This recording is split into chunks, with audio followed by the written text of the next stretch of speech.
Nah oke guys, welcome to my channel, channel kita semua.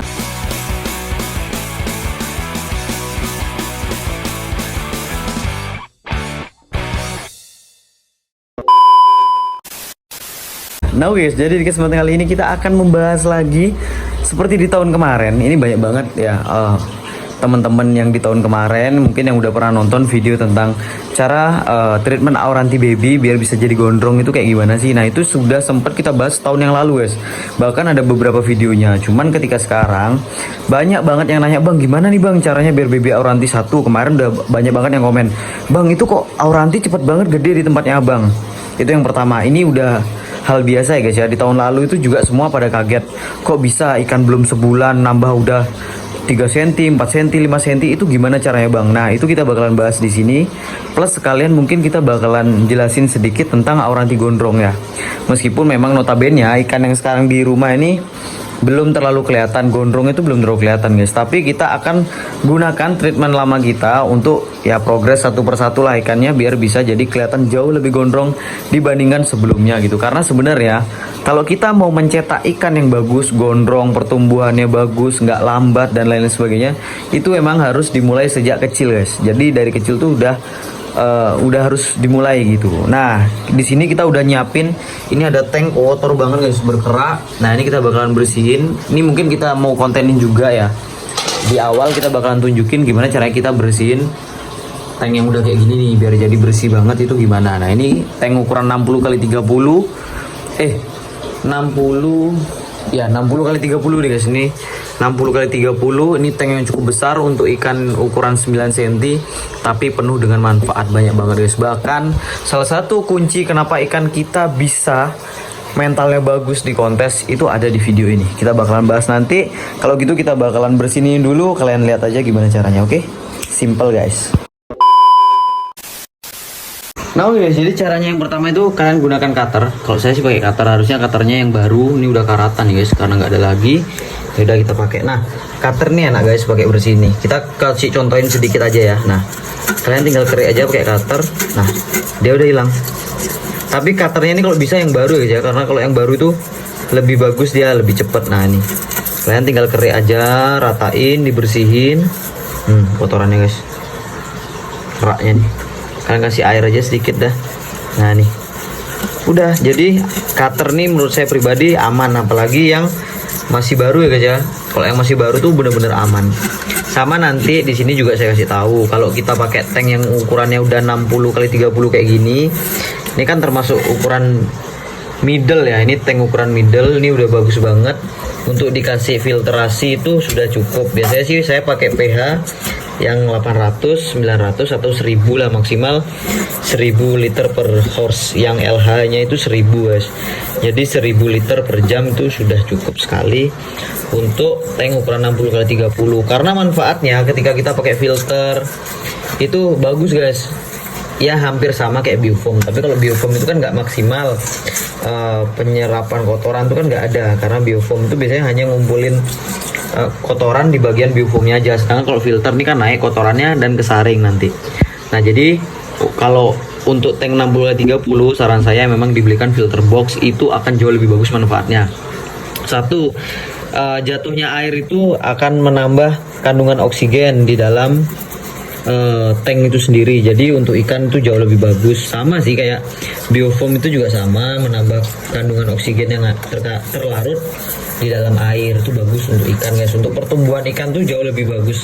Makanya kenapa kalau ikan-ikan yang jarang ganti air, nggak terlalu terawat tuh biasanya agak lama pertumbuhannya, karena itu kandungan oksigen yang kurang di dalam air, terus kandungan mineral dan lain-lainnya, kondisi bakteri baik bakteri buruknya itu nggak gini guys, nggak balance biasanya kayak gitu, makanya kurang bagus. Nah ini di awal aja saya mau bersihin dulu, setelah ini baru kita bakalan jelasin nanti mulai dari pakan dan lain-lain sebagainya yang menunjang pertumbuhan Auranti biar makin cepat, biar gondrong, biar good looking. Oke, kalau gitu saya mau bersihin dulu, habis ini kita lanjut. Nah oke, jadi ini udah kita bersihin, kita cuci barusan sedikit sama pasirnya. Nah ini pasirnya saya mau ratain dulu. Nah, jadi kalau pasir udah lama tuh guys ya, udah sering dipakai lama, tuh enak. Biasanya nggak terlalu debuan. Tapi nyucinya ini nggak bersih saya sih barusan. Saya cuci akuariumnya aja. Ini kita ratain dulu akuariumnya. Nanti baru kita kuras lagi nih. Soalnya nih masih banyak campur kotoran guys. Nah ini saya pakai pasir malang merah yang ukuran ini 0,5 kalau nggak salah guys. Nah, kita, aduh susah banget guys ngerekam satu tangan. Nah ini sama kerja satu tangannya. Nah udah. Nah ini kita udah siapin. Kita isi airnya dulu. Nanti kalau udah penuh baru kita masukin ikannya. Mungkin saya kasih ketapang dikit karena ini malam banget, ini jam 12.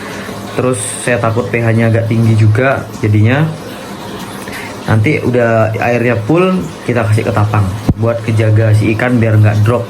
Sama nanti kemungkinan besar kita bakalan kasih filtrasi di tanknya ini biar lebih maksimal lagi ya. Karena emang kalau pakai filtrasi itu jauh lebih maksimal nanti hasilnya gitu. Nanti ikannya kita pakai yang ini. Nah ini pengaruh juga sama mental guys. Ini mentalnya masih jelek banget, tapi saya sengaja ambil yang nih saya sengaja ambil yang nggak terlalu kayak galak banget kayak ini. Nah kalau ini kan langsung nih guys, ini langsung mangap, langsung mangap kan. Saya sengaja ambil yang mentalnya agak jelek, jelek banget. Saya pakaiin di tank 60 x 30 x 30 ini biar nanti kedepannya jadi konten juga. Gimana caranya naikin mental ikan yang naikin mentalnya ikan yang jelek terus di tank yang besar lagi, itu kan biasanya sulit banget. Nah itu sekalian kita mau jadiin konten, jadi kita sengajain kita ambil jalan yang lebih sulit gitu. Sama setelah ini kita bakalan jelasin juga dari pola makan dan lain sebagainya, lengkap pokoknya guys. Oke, pokoknya biar mungkin kalau ada problem-problem di teman-teman yang mentalnya jelek atau apa, ini kita bakalan siapin ikan yang mentalnya udah nggak terlalu bagus tapi kita taruh di tank yang lebih besar. Ini harusnya jauh lebih sulit, tapi kita bakalan jelasin caranya gimana step by stepnya. Oke, kalau gitu kita tunggu sampai penuh dulu guys. Nah oke guys, jadi ini dia ikannya. Nah ini kita aklimasi. Jadi kalau prosedur kita, cara kita mengaklimasi ikan, kita memang tetap pakai plastik. Jadi ikannya nggak shock pH, terus jauh dari kata stres yang berlebihan, itu nggak sampai lah guys. Nah ini ikannya udah masuk. Nanti abis ini kita rilis mungkin kurang lebih 5 menit sampai 10 menit lah, nggak sampai 10 menit, 5 menit kita rilis. Terus abis itu jangan digangguin, kurang lebih 5 menit baru kita bakalan langsung kontenin ikannya. Baru kita jelasin semua step by step treatment yang bisa kita lakukan di tank 60 x 30 ini. Di size ikan ternyata size-nya ini 7 sentian guys, 7 sentian. Oke, kalau gitu habis ini lanjut lagi. Capek banget guys, konten bersih-bersih dan waduh ngeri, nggak ada yang ngerekamin soalnya.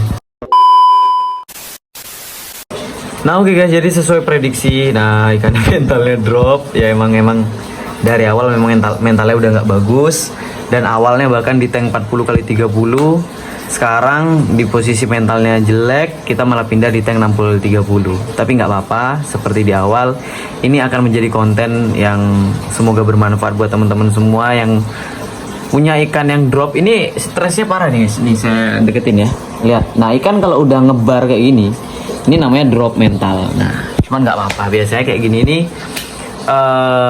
akan kita atau dialami sama si ikan ini kurang lebih 3 hari lah, 3 hari. Kalau prediksi saya sih 3 hari, kemungkinan 3 hari.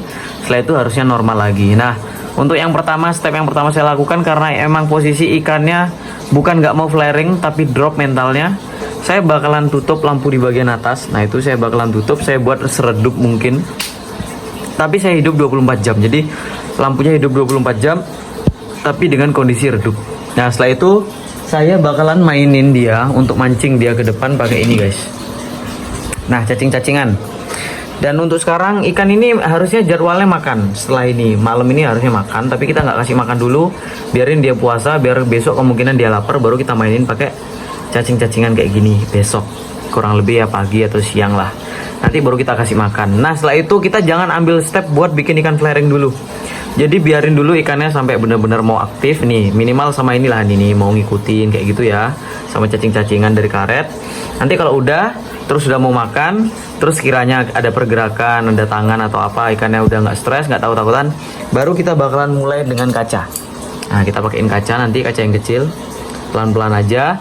Kalau sama kaca nggak mau, kita bakalan ya terus sih. Itu kaca tuh sebenarnya nggak ada batasan kapan harus berhenti kita pakai kaca ya guys ya. Tapi kalau bisa pakai kaca. Nah kalau pakai kaca nggak mau, kita bisa pakai patung canah. Kalau nggak punya patung cana nggak apa-apa, nggak usah pakai patung cana. Setelah itu kita bisa gunakan konsep tempel kaca di sebelah. Nah, konsep tempel kaca ini penjelasannya cukup panjang. Itu kalian coba cek di YouTube saya, itu ada judulnya apa sih namanya, konsep tempel kaca, treatment konsep tempel kaca kalau nggak salah. Nah, itu kalian bisa cek untuk mentalnya. Jadi untuk mental tuh sebenarnya mudah banget. Tapi di awal kayak tadi, jadi jangan nyari flaring dulu, tapi cari ikannya aktif dulu, biar bener-bener udah nggak takutan sama orang, baru cari mental. Nah, setelah itu kalau untuk pola makan sendiri, saya akan lakukan pola makan yang cukup besar-besaran, gila-gilaan, karena ikan ini makannya sehari 3 kali guys. Bahkan kalau di konten yang sebelumnya itu ya, itu saya kasih makannya itu 5 kali sehari sampai 4 kali 4 kali sampai 5 kali. Yaitu pagi saya kasih makan, makanan pertama yang masuk itu pastinya ini guys, ikannya stres, lihat. Ngambang. Saya kasih ulhong. Saya kenapa pakai ulhong? Karena ulhong ini sendiri banyak mengandung yang namanya zat besi. Terus itu bagus juga untuk pertumbuhan tulang si ikan. Terus dari segi keagresifan ikan, ulat hongkong itu bagus. Cuman saran saya kalau bisa pakai ulat hongkong yang warna putih, karena itu gini ya, kulitnya kan tulang lunak, tulang muda, dan itu lebih mudah dicerna dibandingkan ulat hongkong yang warnanya itu sudah kuning. Nah, ini kan yang mau maju guys. Gerak ke depan. Tapi badannya masih ngebar, masih stres, tapi oke, nggak masalah. Nah, ini dia. Coba kita giniin, mau nggak? Parah guys, badannya sampai hitam ngebar. Coba kita kasih cacing. Nah, setelah itu kalau untuk makanan penunjangnya, pakan hidupnya itu kayak tadi itu saya pakainya ya ulhong, kemungkinan besar ulhong. Seminggu sekali baru masuk cacing satu itu, maksudnya dalam artian setengah atau berapa itulah, intinya dalam 1 minggu ada masuk cacing. Dan kalau pagi saya kasih dia ulhong, siangnya itu saya kasih pelet, sore itu ulhong, malam sebelum saya mau tidur sekitar jam 12 itu biasanya saya kasih ulhong lagi sekali. Nah, untuk pola makannya rutin kayak gitu guys. Tapi itu kalian perhatiin, kalau ikan kalian udah dilihat dengan pola makan yang kayak gitu, badannya makin kembungnya itu makin kembung bulat gemuk, itu kalian kurangin aja porsi ulhongnya. Jadinya kalian kasih ulhong, pelet, ulhong. Jadi jangan 4 kali, cukup 3 kali makannya sehari. Untuk peletnya pakai premium maxi saya saranin, karena ikan masih kecil, penyebaran warna yang dihasilkan dari premium maxi itu udah cukup banget untuk naikin warna biru, orange di ikan cana oranti itu guys gitu. Nah, setelah itu kalian lakuin. Kalau bisa kalian, kalau ada biofoam kalian pakai biofoam. Kalau tanknya mungkin kecil ya guys ya, 40x30 kayak yang di sini, ini kalian pakein biofoam. Tapi kalau tank 60x30 kayak gini, kalau bisa itu kalian pakein pH atau filter itu yang 800, 900 sampai 1000 maksimal. Nah, itu kalian kasih, itu jauh lebih bagus. Pertumbuhan ikan jauh lebih bagus. Tank besar ini bagus untuk pertumbuhan ikan guys, mulai pertumbuhan dorsal, pertumbuhan badan, dan lain-lainnya itu akan sangat-sangat menunjang, jauh lebih bagus. Itu mempengaruhi juga ke ikan gondrong selain dari pakan-pakan yang tadi. Dan kandungan mineral yang dihasilkan dari filtrasi tersebut, terus oksigen yang dihasilkan dari filtrasi tersebut, itu juga membantu pertumbuhan si ikan, grow up si ikan, terutama yang masih dalam masa-masa grow up pertumbuhan kayak sekarang, itu jauh lebih maksimal hasilnya guys. Nah, itu salah satu step-step yang bisa kita lakukan untuk bikin oranti kita jadi gondrong. Untuk mental, kalau kalian punya oranti yang mentalnya udah bagus, itu jauh lebih bagus. Tapi kalau emang belum, nah ini kita tinggal ngikutin ini. Jadi buat teman-teman yang lagi treatment oranti mentalnya jelek, nih ikutin aja treatment kita yang sekarang ini, kita lihat hasilnya nanti gimana. Oke, kalau gitu videonya sekian aja, itu sangat-sangat mudah dipahami oleh kalian semua. Kalau gitu see you di next video guys, bye bye. Thank you guys sudah nonton video ini. Jangan lupa like, comment, dan subscribe. Bye.